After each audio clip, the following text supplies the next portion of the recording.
हरिः ओम्। उद्यद्रविप्रकरसन्निभमच्युताङ्के स्वासीनमस्य नुतिनित्यवचः प्रवृत्तिम् ध्यायेद्गदाभयकरं सुकृताञ्जलिं तं प्राणं यथेष्टतनुमुन्नतकर्मशक्तिम् मनोजवं मारुततुल्यवेगं जितेन्द्रियं बुद्धिमतां वरिष्ठं वातात्मजं वानरयूथमुख्यं श्रीरामदूतं शिरसा नमामि।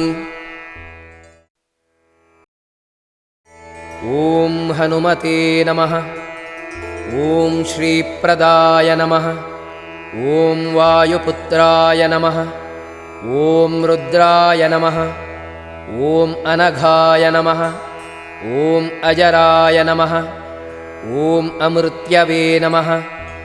ॐ वीरवीराय नमः। ॐ ग्रामावासाय नमः। ॐ जनाश्रयाय नमः। ॐ धनदाय नमः। ॐ निर्गुणाय नमः। ॐ शूराय नमः। ॐ वीराय नमः। ॐ निधिपतये नमः। ॐ मुनये नमः। ॐ पिङ्गाक्षाय नमः। ॐ वरदाय नमः। ॐ वाग्मिने नमः। ॐ सीताशोकविनाशकाय नमः। ॐ शिवाय नमः। ॐ शर्वाय नमः। ॐ परस्मै नमः। ॐ अव्यक्ताय नमः। ॐ व्यक्ताव्यक्ताय नमः। ॐ धराधराय नमः। ॐ पिङ्गकेशाय नमः। ॐ पिङ्गरोम्णे नमः। ॐ श्रुतिगम्याय नमः। ॐ सनातनाय नमः। ॐ अनादये नमः। ॐ भगवते नमः। ॐ देवाय नमः। ॐ विश्वहेतवे नमः। ॐ जनाश्रयाय नमः। ॐ आरोग्यकर्त्रे नमः। ॐ विश्वेशाय नमः। ॐ विश्वनाथाय नमः। ॐ हरीश्वराय नमः। ॐ भर्गाय नमः। ॐ रामाय नमः। ॐ रामभक्ताय नमः। ॐ कल्याणाय नमः। ॐ प्रकृतिस्थिराय नमः। ॐ विश्वम्भराय नमः। ॐ विश्वमूर्तये नमः। ॐ विश्वाकाराय नमः। ॐ विश्वपाय नमः। ॐ विश्वात्मने नमः। ॐ विश्वसेव्याय नमः। ॐ विश्वाय नमः। ॐ विश्वहराय नमः। ॐ रवये नमः। ॐ विश्वचेष्टाय नमः। ॐ विश्वगम्याय नमः। ॐ विश्वध्येयाय नमः। ॐ कलाधराय नमः। ॐ प्लवङ्गमाय नमः। ॐ कपिश्रेष्ठाय नमः। ॐ ज्येष्ठाय नमः। ॐ विद्यावनेचराय नमः। ॐ बालाय नमः। ॐ वृद्धाय नमः। ॐ यूने नमः। ॐ तत्त्वाय नमः। ॐ तत्त्वगम्याय नमः। ॐ सुखाय नमः। ॐ अजाय नमः। ॐ अञ्जनासूनवे नमः। ॐ अव्यग्राय नमः। ॐ ग्रामशान्ताय नमः। ॐ धराधराय नमः। ॐ भूर्भुवस्वर्लोकाय नमः। ॐ महर्लोकाय नमः। ॐ जनोलोकाय नमः। ॐ तपसे नमः। ॐ अव्ययाय नमः। ॐ सत्याय नमः। ॐ ओङ्कारगम्याय नमः। ॐ प्रणवाय नमः। ॐ व्यापकाय नमः। ॐ अमलाय नमः। ॐ शिवाय नमः। ॐ धर्मप्रतिष्ठात्रे नमः। ॐ रामेष्टाय नमः। ॐ फल्गुनप्रियाय नमः। ॐ गोष्पदीकृतवाराशये नमः। ॐ पूर्णकामाय नमः। ॐ धरापतये नमः। ॐ रक्षोघ्नाय नमः। ॐ पुण्डरीकाक्षाय नमः। ॐ शरणागतवत्सलाय नमः। ॐ जानकीप्राणदात्रे नमः। ॐ रक्षप्राणापहारकाय नमः। ॐ पूर्णसत्त्वाय नमः। ॐ पीतवाससे नमः। ॐ दिवाकरसमप्रभाय नमः। ॐ द्रोणहर्त्रे नमः। ॐ शक्तिनेत्रे नमः। ॐ शक्त्यै नमः। ॐ राक्षसमारकाय नमः। ॐ रक्षोघ्नाय नमः। ॐ रामदूताय नमः। ॐ शाकिनीजीवहारकाय नमः। ॐ बुभुक्कारहतारातिगर्वाय नमः। ॐ पर्वतभेदनाय नमः। ॐ हेतुमते नमः। ॐ प्रांशुबीजाय नमः।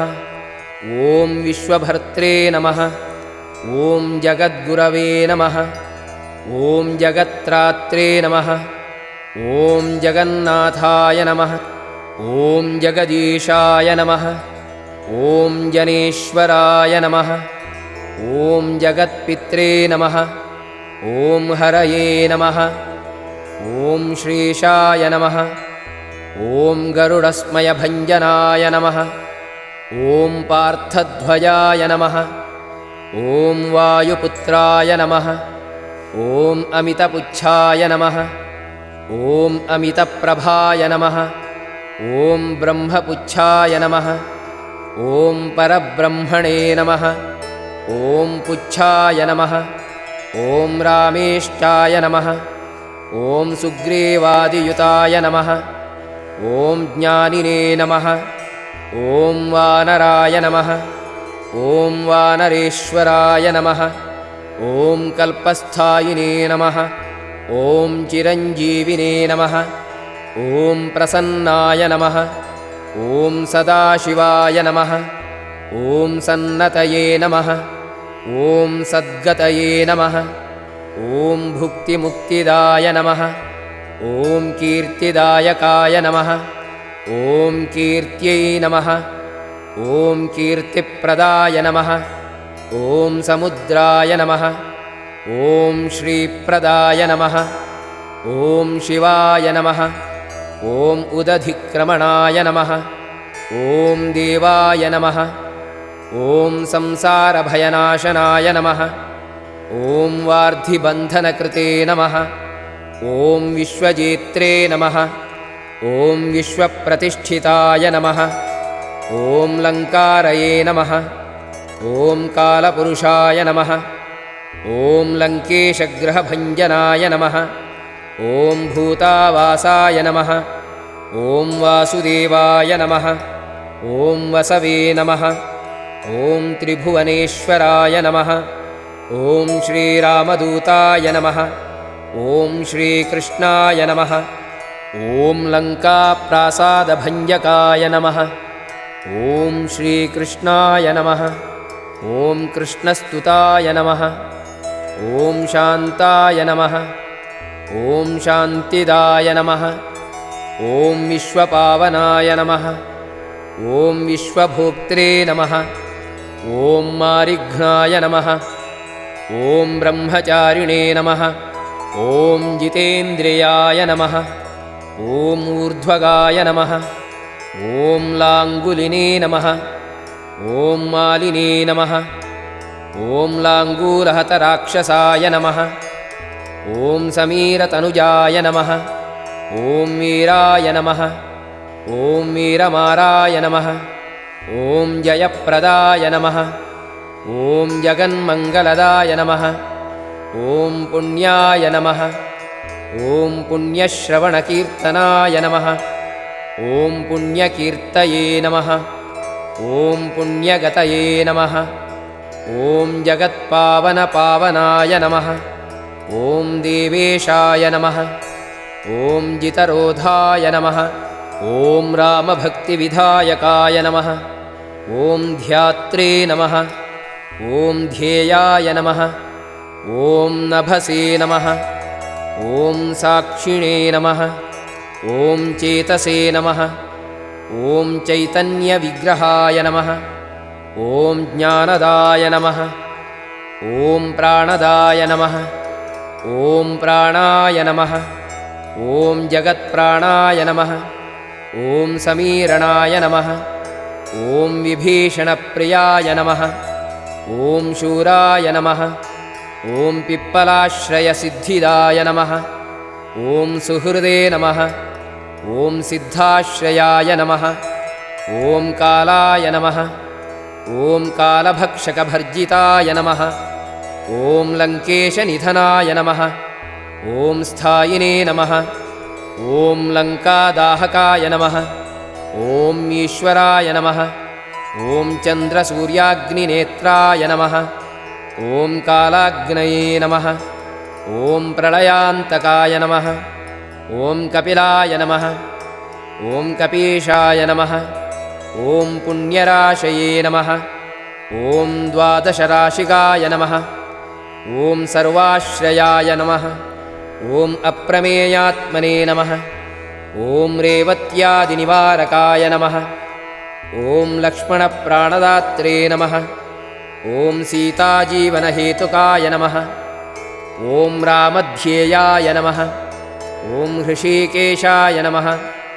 ॐ विष्णुभक्ताय नमः। ॐ जटिने नमः। ॐ बलिने नमः।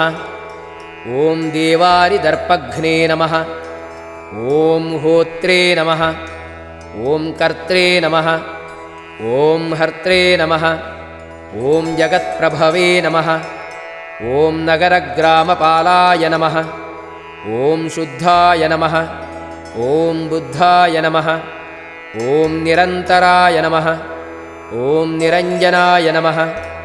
ॐ निर्विकल्पाय नमः। ॐ गुणातीताय नमः। ॐ भयङ्कराय नमः। ॐ हनुमते नमः। ॐ दुराराध्याय नमः। ॐ तपःसाध्याय नमः। ॐ अमरेश्वराय नमः। ॐ जानकीघनशोकोत्थतापहर्त्रे नमः। ॐ परात्पराय नमः। ॐ वाङ्मयाय नमः। ॐ सदसद्रूपाय नमः। ॐ कारणाय नमः। ॐ प्रकृतेः पराय नमः। ॐ भाग्यदाय नमः। ॐ निर्मलाय नमः। ॐ नेत्रे नमः। ॐ पुच्छलङ्काविदाहकाय नमः। ॐ पुच्छबद्धयातुधानाय नमः। ॐ यातुधानरिपुप्रियाय नमः। ॐ छायापहारिणे नमः। ॐ भूतेशाय नमः। ॐ लोकेशाय नमः। ॐ सद्गतिप्रदाय नमः। ॐ प्लवङ्गमेश्वराय नमः। ॐ क्रोधाय नमः। ॐ क्रोधसंरक्तलोचनाय नमः। ॐ क्रोधहर्त्रे नमः। ॐ तापहर्त्रे नमः। ॐ भक्ताभयवरप्रदाय नमः। ॐ भक्तानुकम्पिने नमः। ॐ विश्वेशाय नमः। ॐ पुरुहूताय नमः। ॐ पुरन्दराय नमः। ॐ अग्नये नमः। ॐ विभावसवे नमः। ॐ भास्वते नमः। ॐ यमाय नमः। ॐ निरृतये नमः। ॐ वरुणाय नमः। ॐ वायुगतिमते नमः। ॐ वायवे नमः। ॐ कुबेराय नमः। ॐ ईश्वराय नमः। ॐ रवये नमः। ॐ चन्द्राय नमः। ॐ कुजाय नमः। ॐ सौम्याय नमः। ॐ गुरवे नमः। ॐ काव्याय नमः। ॐ शनैश्चराय नमः। ॐ राहवे नमः। ॐ केतवे नमः। ॐ मरुते नमः। ॐ होत्रे नमः। ॐ धात्रे नमः। ॐ हर्त्रे नमः। ॐ समीरजाय नमः। ॐ मशकीकृतदेवारये नमः। ॐ दैत्यारये नमः। ॐ मधुसूदनाय नमः। ॐ कामाय नमः। ॐ कवये नमः। ॐ कामपालाय नमः। ॐ कपिलाय नमः। ॐ विश्वजीवनाय नमः। ॐ भागीरथीपदाम्भोजाय नमः। ॐ सेतुबन्धविशारदाय नमः। ॐ स्वाहायै नमः ॐ स्वधायै नमः ॐ हविषे नमः ॐ कव्याय नमः ॐ हव्यकव्यप्रकाशाय नमः ॐ स्वप्रकाशकाय नमः ॐ महावीराय नमः ॐ लघवे नमः ॐ अमितविक्रमाय नमः ॐ प्रडीनोड्डीगतिमते नमः ॐ सद्गतये नमः ॐ पुरुषोत्तमाय नमः ॐ जगदात्मने नमः ॐ जगद्योनये नमः ॐ जगदन्ताय नमः ॐ अनन्तकाय नमः ॐ विपाप्मने नमः ॐ निष्कळङ्काय नमः ॐ महते नमः ॐ महदहंकृतये नमः ॐ खाय नमः ॐ वायवे नमः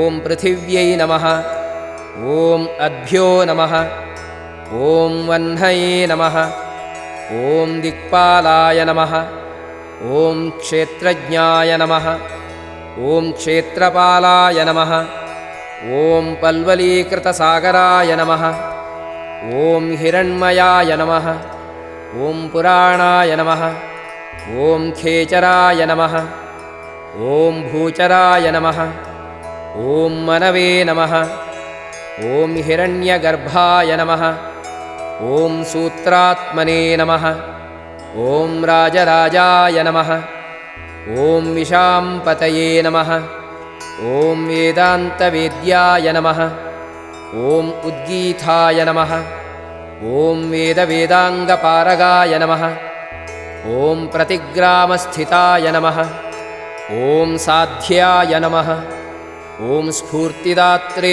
नमः ॐ गुणाकराय नमः ॐ नक्षत्रमालिने नमः ॐ भूतात्मने नमः ॐ सुरभये नमः ॐ कल्पपादपाय नमः ॐ चिन्तामणये नमः ॐ गुणनिधये नमः ॐ प्रजापतये नमः ॐ अनुत्तमाय नमः ॐ पुण्यश्लोकाय नमः ॐ पुरारातये नमः ॐ ज्योतिष्मते नमः ॐ शार्वरीपतये नमः ॐ किलकिल्यारवत्रस्तभूतप्रेतपिशाचकाय नमः ॐ ऋणत्रयहराय नमः ॐ सूक्ष्माय नमः ॐ स्थूलाय नमः ॐ सर्वगतये नमः ॐ पुंसे नमः ॐ अपस्मारहराय नमः ॐ स्मर्त्रे नमः ॐ श्रुतये नमः ॐ गाथायै नमः ॐ स्मृतये नमः ॐ मनवे नमः ॐ स्वर्गद्वाराय नमः ॐ प्रजाद्वाराय नमः ॐ मोक्षद्वाराय नमः ॐ कपीश्वराय नमः ॐ नादरूपाय नमः ॐ परब्रह्मणे नमः ॐ ब्रह्मब्रह्मणे नमः ॐ पुरातनाय नमः ॐ एकाय नमः ॐ नैकाय नमः ॐ जनाय नमः ॐ शुक्लाय नमः ॐ स्वयं ज्योतिषे नमः ॐ अनाकुलाय नमः ॐ ज्योतिर्ज्योतिषे नमः ॐ अनादये नमः ॐ सात्विकाय नमः ॐ राजसत्तमाय नमः ॐ तमोहर्त्रे नमः ॐ निरालम्बाय नमः ॐ निराकाराय नमः ॐ गुणाकाराय नमः ॐ गुणाश्रयाय नमः ॐ गुणमयाय नमः ॐ बृहत्कायाय नमः ॐ बृहद्यशसे नमः ॐ बृहद्धनवे नमः ॐ बृहत्पदाय नमः ॐ बृहन्मूर्ध्ने नमः ॐ बृहत्स्वनाय नमः ॐ बृहत्कर्णाय नमः ॐ बृहन्नासाय नमः ॐ बृहन्नेत्राय नमः ॐ बृहद्गणाय नमः ॐ बृहद्यत्नाय नमः ॐ बृहच्चेष्टाय नमः ॐ बृहत्पुच्छाय नमः ॐ बृहत्कराय नमः ॐ बृहद्गतये नमः ॐ बृहत्सेव्याय नमः ॐ बृहल्लोकफलप्रदाय नमः ॐ बृहच्छक्तये नमः ॐ बृहद्वाञ्छाफलदाय नमः ॐ बृहदीश्वराय नमः ॐ बृहल्लोकमताय नमः ॐ द्रष्ट्रे नमः ॐ विद्यादात्रे नमः ॐ जगद्गुरवे नमः ॐ देवाचार्याय नमः ॐ सत्यवादिने नमः ॐ ब्रह्मवादिने नमः ॐ कलाधराय नमः ॐ सप्तपातालगामिने नमः ॐ मलयाचलसंश्रयाय नमः ॐ उत्तराशास्थिताय नमः ॐ श्रीदाय नमः ॐ दिव्यौषधवशाय नमः ॐ खगाय नमः ॐ शाखामृगाय नमः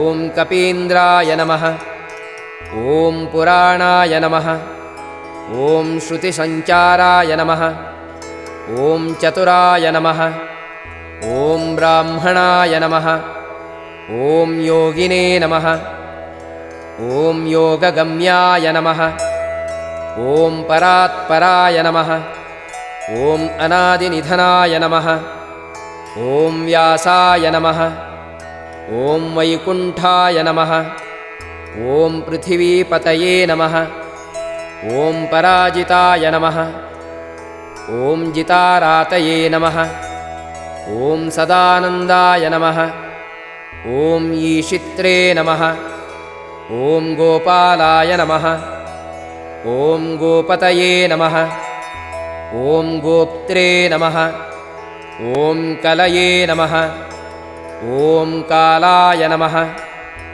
ॐ परात्पराय नमः ॐ मनोवेगिने नमः ॐ सदायोगिने नमः ॐ संसारभयनाशनाय नमः ॐ तत्त्वदात्रे नमः ॐ तत्त्वज्ञाय नमः ॐ तत्त्वाय नमः ॐ तत्त्वप्रकाशाय नमः ॐ शुद्धाय नमः ॐ बुद्धाय नमः ॐ नित्यमुक्ताय नमः ॐ युक्ताकाराय नमः ॐ जयप्रदाय नमः ॐ प्रलयाय नमः ॐ अमितमायाय नमः ॐ मायातीताय नमः ॐ विमत्सराय नमः ॐ मायानिर्जितरक्षसे नमः ॐ मायानिर्मितविश्वपाय नमः ॐ मायाश्रयाय नमः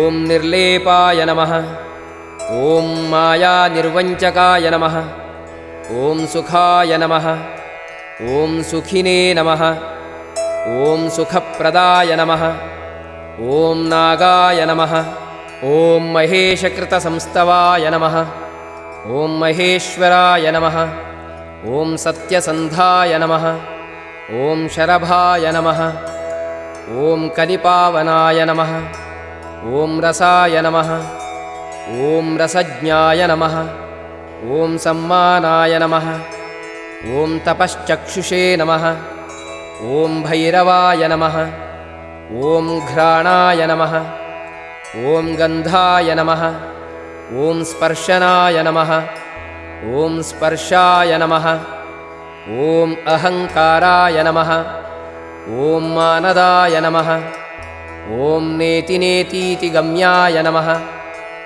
ॐ वैकुण्ठभजनप्रियाय नमः ॐ गिरीशाय नमः ॐ गिरिजाकान्ताय नमः ॐ दुर्वाससे नमः ॐ कवये नमः ॐ अङ्गीरसे नमः ॐ भृगवे नमः ॐ वसिष्ठाय नमः ॐ च्यवनाय नमः ॐ तुम्बुरवे नमः ॐ नारदाय नमः ॐ अमलाय नमः ॐ विश्वक्षेत्राय नमः ॐ विश्वबीजाय नमः ॐ विश्वनेत्राय नमः ॐ विश्वपाय नमः ॐ याजकाय नमः।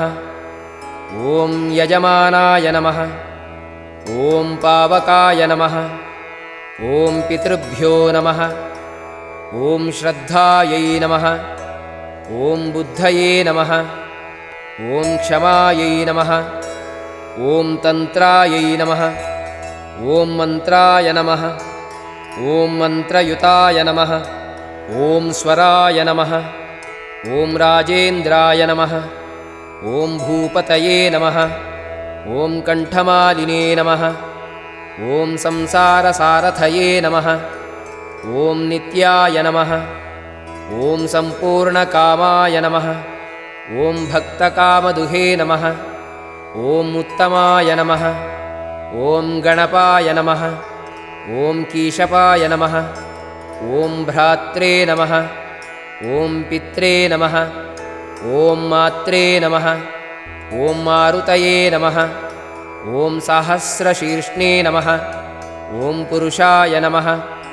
ॐ सहस्राक्षाय नमः। ॐ सहस्रपदे नमः। ॐ कामजिते नमः। ॐ कामदहनाय नमः। ॐ कामाय नमः। ॐ काम्यफलप्रदाय नमः। ॐ मुद्राहारिणे नमः। ॐ रक्षोघ्नाय नमः। ॐ क्षितिभारहराय नमः। ॐ बलाय नमः। ॐ नखदंष्ट्रायुधाय नमः। ॐ विष्णुभक्ताय नमः। ॐ अभयवरप्रदाय नमः। ॐ दर्पघ्ने नमः। ॐ दर्पदाय नमः। ॐ दृप्ताय नमः। ॐ शतमूर्तये नमः। ॐ अमूर्तिमते नमः। ॐ महानिधये नमः। ॐ महाभोगाय नमः। ॐ महाभागाय नमः। ॐ महार्थदाय नमः। ॐ महाकाराय नमः। ॐ महायोगिने नमः। ॐ महातेजसे नमः। ॐ महाद्युतये नमः। ॐ महाकर्मणे नमः। ॐ महानादाय नमः। ॐ महामन्त्राय नमः। ॐ महामतये नमः। ॐ महाशयाय नमः। ॐ महोदाराय नमः। ॐ महादेवात्मकाय नमः। ॐ विभवे नमः। ॐ रुद्रकर्मणे नमः। ॐ क्रूरकर्मणे नमः। ॐ रत्ननाभाय नमः। ॐ कृतागमाय नमः। ॐ अम्भोधिलङ्घनाय नमः। ॐ सिंहाय नमः। ॐ नित्याय नमः। ॐ धर्माय नमः। ॐ प्रमोदनाय नमः। ॐ जितामित्राय नमः। ॐ जयाय नमः। ॐ सामाय नमः। ॐ विजयाय नमः। ॐ वायुवाहनाय नमः। ॐ जीवदात्रे नमः। ॐ सहस्रांशवे नमः। ॐ मुकुन्दाय नमः। ॐ भूरिदक्षिणाय नमः। ॐ सिद्धार्थाय नमः। ॐ सिद्धिदाय नमः। ॐ सिद्धिसङ्कल्पाय नमः। ॐ सिद्धिहेतुकाय नमः। ॐ सप्तपातालभरणाय नमः। ॐ सप्तर्षिगणवन्दिताय नमः। ॐ सप्ताब्धिलङ्घनाय नमः। ॐ वीराय नमः। ॐ सप्तद्वीपोरुमण्डलाय नमः। ॐ सप्ताङ्गराज्यसुखदाय नमः। ॐ सप्तमातृनिषेविताय नमः। ॐ सप्तलोकैकमकुटाय नमः। ॐ सप्तहोत्रे नमः। ॐ सर्वाश्रयाय नमः। ॐ सप्तच्छन्दोनिधये नमः। ॐ सप्तच्छन्दसे नमः। ॐ सप्तजनाश्रयाय नमः। ॐ सप्तसामोपगीताय नमः। ॐ सप्तपातालसंश्रयाय नमः। ॐ मेधाविने नमः। ॐ कीर्तिदाय नमः। ॐ शोकहारिणे नमः। ॐ दौर्भाग्यनाशनाय नमः। ॐ सर्ववश्यकराय नमः। ॐ भर्गाय नमः। ॐ दोषघ्नाय नमः। ॐ पुत्रपौत्रदाय नमः। ॐ प्रतिवादिमुखस्तम्भाय नमः। ॐ दुष्टचित्तप्रसादनाय नमः। ॐ पराभिचारशमनाय नमः। ॐ दुःखघ्नाय नमः। ॐ बन्धमोक्षदाय नमः। ॐ नवद्वारपुराधाराय नमः। ॐ नवद्वारनिकेतनाय नमः। ॐ नरनारायणस्तुत्याय नमः। ॐ नरनाथाय नमः। ॐ महेश्वराय नमः। ॐ मेखलिने नमः। ॐ कवचिने नमः।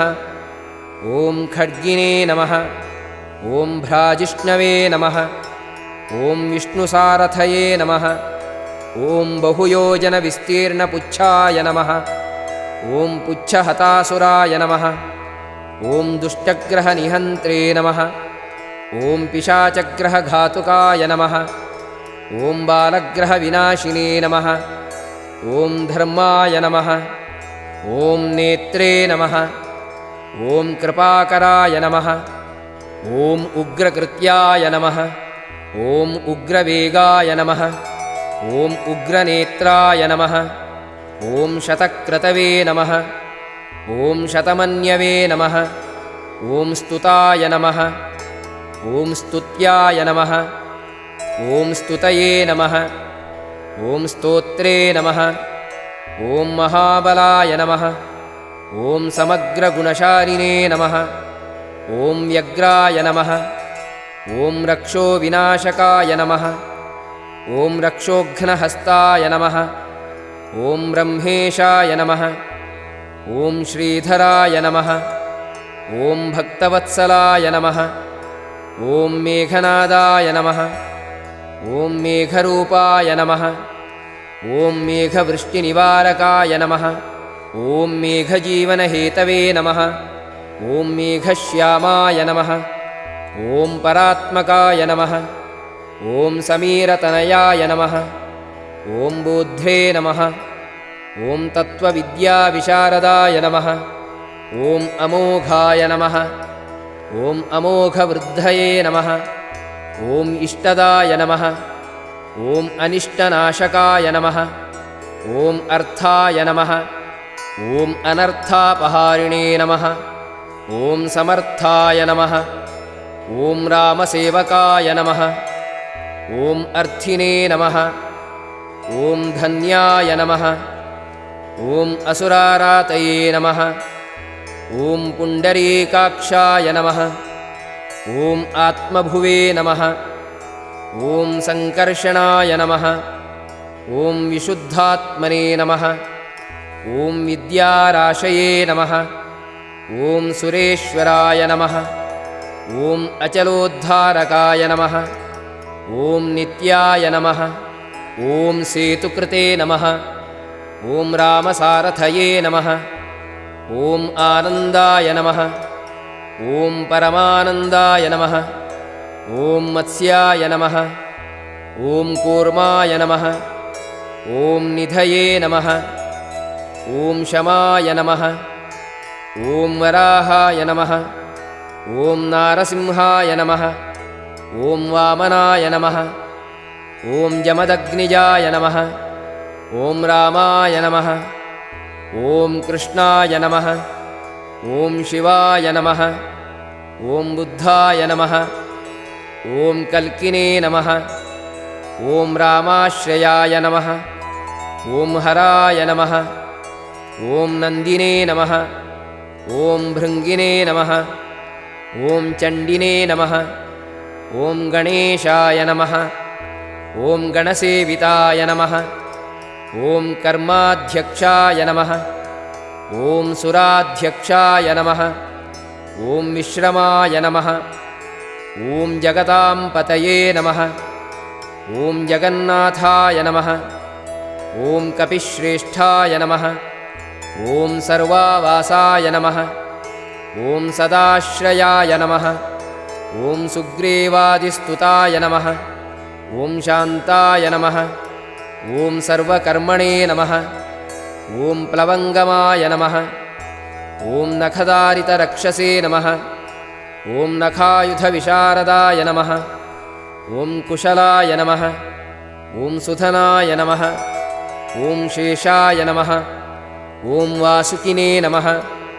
ॐ तक्षकाय नमः। ॐ सर्वाय नमः। ॐ स्वर्णवर्णाय नमः।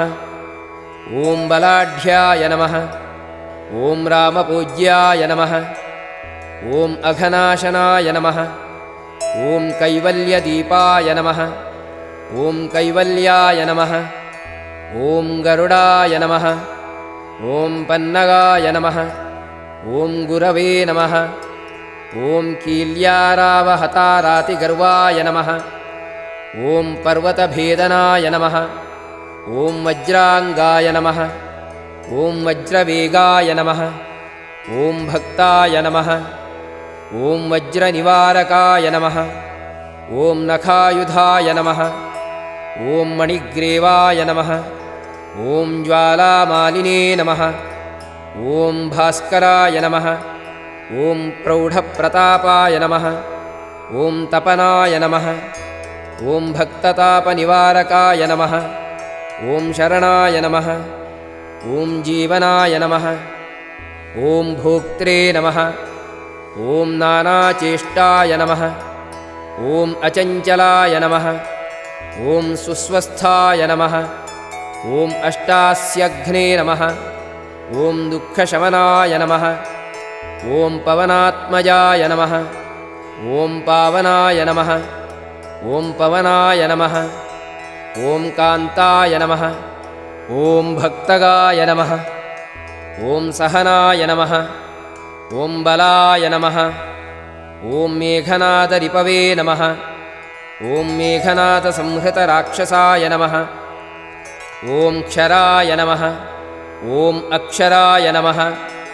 ॐ विनीतात्मने नमः। ॐ वानरेशाय नमः। ॐ सतां गतये नमः। ॐ श्रीकण्ठाय नमः। ॐ शितिकण्ठाय नमः। ॐ सहायाय नमः। ॐ सहनायकाय नमः। ॐ अस्थूलाय नमः। ॐ अणवे नमः। ॐ भर्गाय नमः। ॐ देवाय नमः। ॐ संसृतिनाशनाय नमः। ॐ अध्यात्मविद्यासागराय नमः। ॐ अध्यात्मकुशलाय नमः। ॐ सुधिये नमः। ॐ अकल्मषाय नमः। ॐ सत्यहेतवे नमः। ॐ सत्यगाय नमः। ॐ सत्यगोचराय नमः। ॐ सत्यगर्भाय नमः। ॐ सत्यरूपाय नमः। ॐ सत्याय नमः। ॐ सत्यपराक्रमाय नमः। ॐ अञ्जनाप्राणलिङ्गाय नमः। ॐ वायुवंशोद्भवाय नमः। ॐ सुधिये नमः। ॐ भद्ररूपाय नमः। ॐ रुद्ररूपाय नमः। ॐ सुरूपाय नमः। ॐ चित्ररूपधृते नमः। ॐ मैनाकवन्दिताय नमः। ॐ सूक्ष्मदर्शनाय नमः। ॐ विजयाय नमः। ॐ जयाय नमः। ॐ क्रान्तदिङ्मण्डलाय नमः। ॐ रुद्राय नमः। ॐ प्रकटीकृतविक्रमाय नमः। ॐ कम्बुकण्ठाय नमः। ॐ प्रसन्नात्मने नमः। ॐ ह्रस्वनादाय नमः। ॐ वृकोदराय नमः। ॐ लम्बोष्ठाय नमः। ॐ कुण्डलिने नमः। ॐ चित्रमालिने नमः। ॐ योगविदाम्बराय नमः। ॐ विपश्चिते नमः। ॐ कवये नमः। ॐ आनन्दविग्रहाय नमः। ॐ अनन्यशासनाय नमः। ॐ फल्गुनिसूनवे नमः। ॐ अव्यग्राय नमः। ॐ योगात्मने नमः। ॐ योगतत्पराय नमः। ॐ योगवेद्याय नमः। ॐ योगकर्त्रे नमः। ॐ योगयोनये नमः। ॐ दिगम्बराय नमः। ॐ अकारादिक्षकारान्तवर्णनिर्मितविग्रहाय नमः। ॐ उलूखलमुखाय नमः। ॐ सिंहाय नमः। ॐ संस्तुताय नमः। ॐ परमेश्वराय नमः। ॐ श्लिष्टजङ्घाय नमः। ॐ श्लिष्टजानवे नमः। ॐ श्लिष्टपाणये नमः। ॐ शिखाधराय नमः। ॐ सुशर्मणे नमः। ॐ अमितशर्मणे नमः। ॐ नारायणपरायणाय नमः। ॐ विष्णवे नमः। ॐ भविष्णवे नमः। ॐ रोचिष्णवे नमः। ॐ ग्रसिष्णवे नमः। ॐ स्थाणवे नमः। ॐ हरये नमः। ॐ रुद्रानुकृते नमः। ॐ वृक्षकम्पनाय नमः। ॐ भूमिकम्पनाय नमः। ॐ गुणप्रवाहाय नमः। ॐ सूत्रात्मने नमः। ॐ वेतरागाय नमः। ॐ स्तुतिप्रियाय नमः। ॐ नागकन्याभयध्वंसिने नमः। ॐ रुक्मवर्णाय नमः। ॐ कपालभृते नमः। ॐ अनाकुलाय नमः। ॐ भवोपायाय नमः। ॐ अनपायाय नमः। ॐ वेदपारगाय नमः। ॐ अक्षराय नमः। ॐ पुरुषाय नमः। ॐ लोकनाथाय नमः। ॐ रक्षप्रभवे नमः। ॐ दृढाय नमः। ॐ अष्टाङ्गयोगफलभुजे नमः। ॐ सत्यसन्धाय नमः। ॐ पुरुष्टुताय नमः। ॐ श्मशानस्थाननिलयाय नमः। ॐ प्रेतविद्रावणक्षमाय नमः। ॐ पञ्चाक्षरपराय नमः। ॐ पञ्चमात्रकाय नमः। ॐ रञ्जनध्वजाय नमः। ॐ योगिनीवृन्दवन्द्याय नमः। ॐ शत्रुघ्नाय नमः। ॐ अनन्तविक्रमाय नमः। ॐ ब्रह्मचारिणे नमः। ॐ इन्द्रियरिपवे नमः। ॐ धृतदण्डाय नमः। ॐ दशात्मकाय नमः। ॐ अप्रपञ्चाय नमः। ॐ सदाचाराय नमः। ॐ शूरसेनविदारकाय नमः। ॐ वृद्धाय नमः। ॐ प्रमोदाय नमः। ॐ आनन्दाय नमः। ॐ सप्तजिह्वापतये नमः। ॐ धराय नमः। ॐ नवद्वारपुराधाराय नमः। ॐ प्रत्यग्राय नमः। ॐ सामगायकाय नमः। ॐ षट्चक्रधाम्ने नमः। ॐ स्वर्लोकाय नमः। ॐ भयहृते नमः। ॐ मानदाय नमः। ॐ अमदाय नमः। ॐ सर्ववश्यकराय नमः। ॐ शक्त्यै नमः। ॐ नेत्रे नमः। ॐ अनन्तमङ्गलाय नमः। ॐ अष्टमूर्तिधराय नमः। ॐ नेत्रे नमः। ॐ विरूपाय नमः। ॐ सर्वसुन्दराय नमः। ॐ धूमकेतवे नमः। ॐ महाकेतवे नमः। ॐ सत्यकेतवे नमः। ॐ महारथाय नमः। ॐ नन्दिप्रियाय नमः। ॐ स्वतन्त्राय नमः। ॐ मेखलिने नमः। ॐ समरप्रियाय नमः। ॐ लोहाङ्गाय नमः। ॐ सर्वविदे नमः। ॐ धन्विने नमः। ॐ षट्कलाय नमः। ॐ शर्वाय नमः। ॐ ईश्वराय नमः। ॐ फलभुजे नमः। ॐ फलहस्ताय नमः। ॐ सर्वकर्मफलप्रदाय नमः। ॐ धर्माध्यक्षाय नमः। ॐ धर्मफलाय नमः। ॐ धर्माय नमः। ॐ धर्मप्रदाय नमः। ॐ अर्थदाय नमः। ॐ पञ्चविंशतितत्त्वज्ञाय नमः। ॐ तारकब्रह्मतत्पराय नमः। ॐ त्रिमार्गगतये नमः। ॐ भीमाय नमः। ॐ सर्वदुःखनिबर्हणाय नमः। ॐ ऊर्जस्वते नमः। ॐ निर्गलाय नमः। ॐ शूलिने नमः। ॐ मालिने नमः। ॐ गर्भाय नमः। ॐ निशाचराय नमः। ॐ रक्ताम्बरधराय नमः। ॐ रक्ताय नमः। ॐ रक्तमालाविभूषणाय नमः। ॐ वनमालिने नमः। ॐ शुभाङ्गाय नमः। ॐ श्वेताय नमः। ॐ श्वेताम्बराय नमः। ॐ यूने नमः। ॐ जयाय नमः। ॐ जयपरिवाराय नमः। ॐ सहस्रवदनाय नमः। ॐ कवये नमः। ॐ शाकिनी ढाकिनी यक्षरक्षो भूतौघभञ्जनाय नमः। ॐ सद्योजाताय नमः। ॐ कामगतये नमः। ॐ ज्ञानमूर्तये नमः। ॐ यशस्कराय नमः। ॐ शम्भुतेजसे नमः। ॐ सार्वभौमाय नमः। ॐ विष्णुभक्ताय नमः। ॐ प्लवङ्गमाय नमः। ॐ चतुर्नवतिमन्त्रज्ञाय नमः। ॐ पौलस्त्यबलदर्पघ्ने नमः। ॐ सर्वलक्ष्मीप्रदाय नमः। ॐ श्रीमते नमः। ॐ अङ्गदप्रियाय नमः। ॐ ईडिताय नमः। ॐ स्मृत्यै नमः। ॐ बीजाय नमः। ॐ सुरेशाय नमः। ॐ संसारभयनाशनाय नमः। ॐ उत्तमाय नमः। ॐ श्रियै नमः। ॐ भुवे नमः। ॐ दुर्गायै नमः। ॐ कामदृशे नमः। ॐ सदागतये नमः।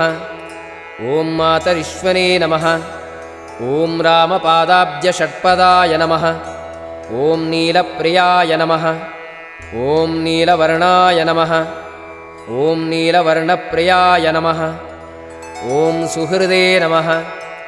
ॐ रामदूताय नमः। ॐ लोकबन्धवे नमः। ॐ अन्तरात्मने नमः। ॐ मनोरमाय नमः। ॐ श्रीरामध्यानकृते नमः। ॐ वीराय नमः। ॐ सदा किंपुरुषस्तुताय नमः। ॐ रामकार्यान्तरङ्गाय नमः। ॐ शुद्ध्यै नमः। ॐ गत्यै नमः। ॐ अनामयाय नमः। ॐ पुण्यश्लोकाय नमः। ॐ परानन्दाय नमः। ॐ परेशाय नमः। ॐ प्रियसारथये नमः। ॐ लोकस्वामिने नमः। ॐ मुक्तिदात्रे नमः। ॐ सर्वकारणकारणाय नमः। ॐ महाबलाय नमः। ॐ महावीराय नमः। ॐ पारावारगतये नमः। ॐ गुरवे नमः। ॐ समस्तलोकसाक्षिणे नमः। ॐ समस्तसुरवन्दिताय नमः। ॐ सीतासमेतश्रीरामपादसेवाधुरन्धराय नमः।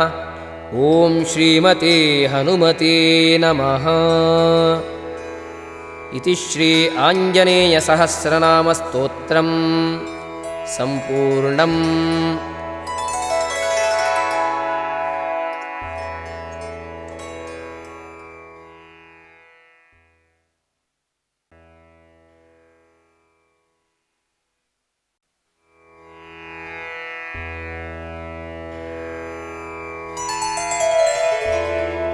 हरिः ॐ। ॐ आञ्जनेयाय नमः। ॐ महावीराय नमः। ॐ हनुमते नमः। ॐ मारुतात्मजाय नमः। ॐ तत्त्वज्ञानप्रदाय नमः। ॐ सीतादेवी मुद्राप्रदायकाय नमः। ॐ अशोकवनिकाच्छेत्रे नमः। ॐ सर्वमायाविभञ्जनाय नमः।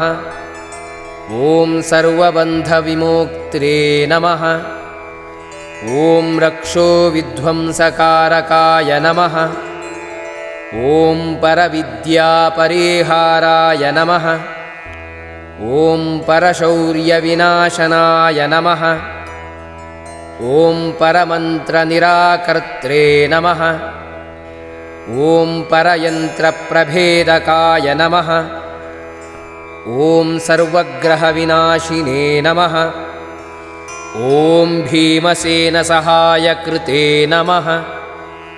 ॐ सर्वदुःखहराय नमः। ॐ सर्वलोकचारिणे नमः। ॐ मनोजवाय नमः। ॐ पारिजातद्रुममूलस्थाय नमः। ॐ सर्वमन्त्रस्वरूपवते नमः। ॐ सर्वतन्त्रस्वरूपिणे नमः। ॐ सर्वयन्त्रात्मकाय नमः। ॐ कपीश्वराय नमः। ॐ महाकायाय नमः। ॐ सर्वरोगहराय नमः। ॐ प्रभवे नमः। ॐ बलसिद्धिकराय नमः। ॐ सर्वविद्यासम्पत्प्रदायकाय नमः। ॐ कपिसेनानायकाय नमः। ॐ भविष्यच्चतुराननाय नमः। ॐ कुमारब्रह्मचारिणे नमः। ॐ रत्नकुण्डलदीप्तिमते नमः। ॐ चञ्चलद्वालसन्नद्धलम्बमानशिखोज्ज्वलाय नमः। ॐ गन्धर्वविद्यातत्त्वज्ञाय नमः। ॐ महाबलपराक्रमाय नमः। ॐ काराग्रहविमोक्त्रे नमः। ॐ शृङ्खलाबन्धमोचकाय नमः। ॐ सागरोत्तारकाय नमः। ॐ प्राज्ञाय नमः।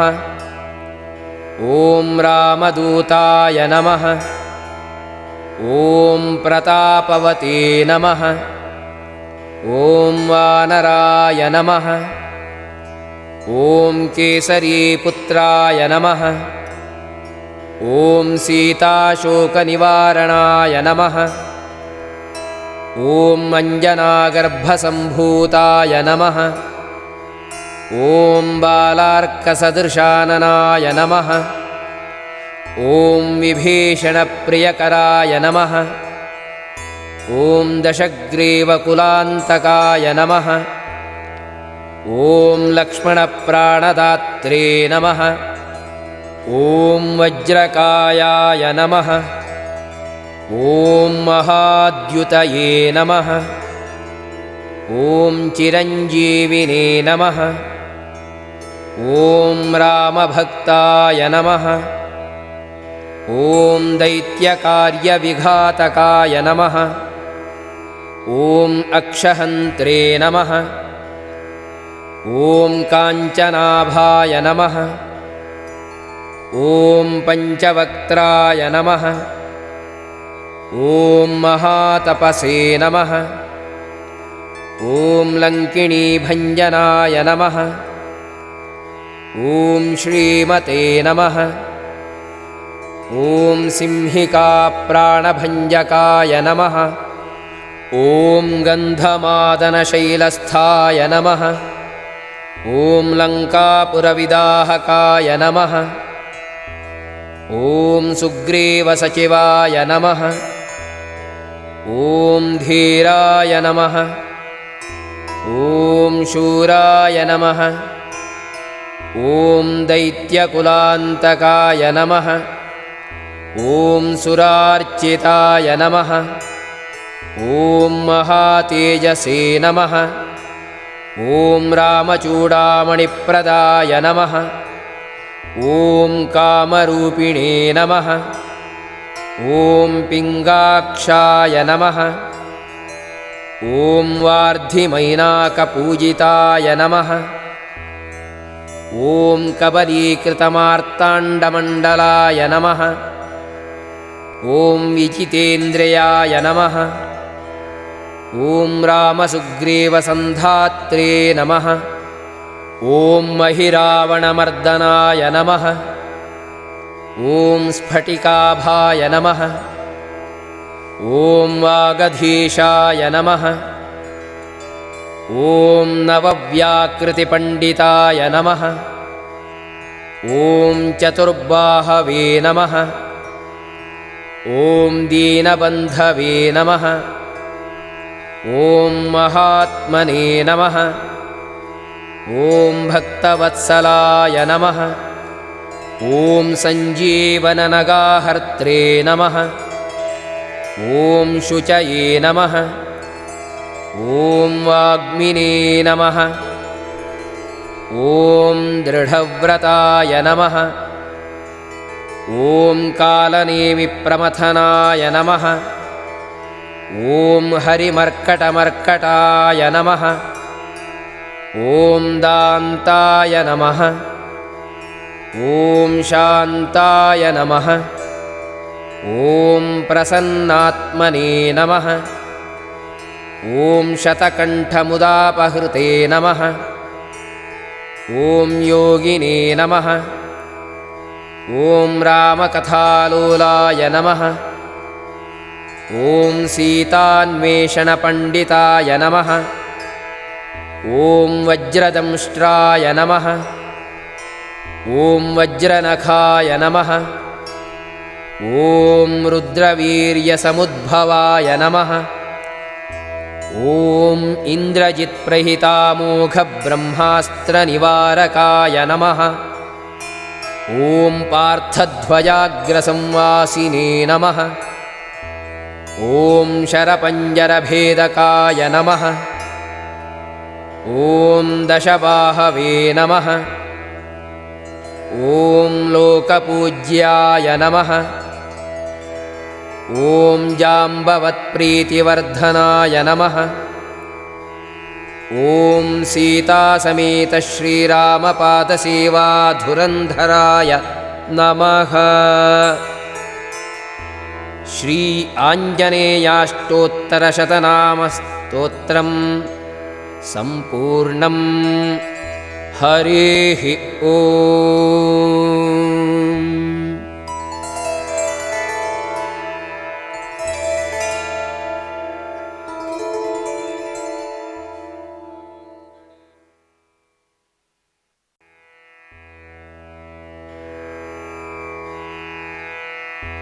उल्लङ्घ्य सिन्धोः सलिलं सलीलं यशोकवह्निं जनकात्मजायाः आदाय तेनैव ददाह लङ्कां नमामि तं प्राञ्जलिराञ्जनेयम्। श्रीरामहृदयानन्दं भक्तकल्पमहीरुहम् अभयं वरदं दोर्भ्यां कलये मारुतात्मजम्। आञ्जनेयमतिपाटलाननं काञ्चनाद्रिकमनीयविग्रहम् पारिजाततरुमूलवासिनं भावयामि पवमाननन्दनम्। अञ्जनागर्भसम्भूतो वायुपुत्रो महाबलः कुमारो ब्रह्मचारी च तस्मै श्रीहनुमते नमः।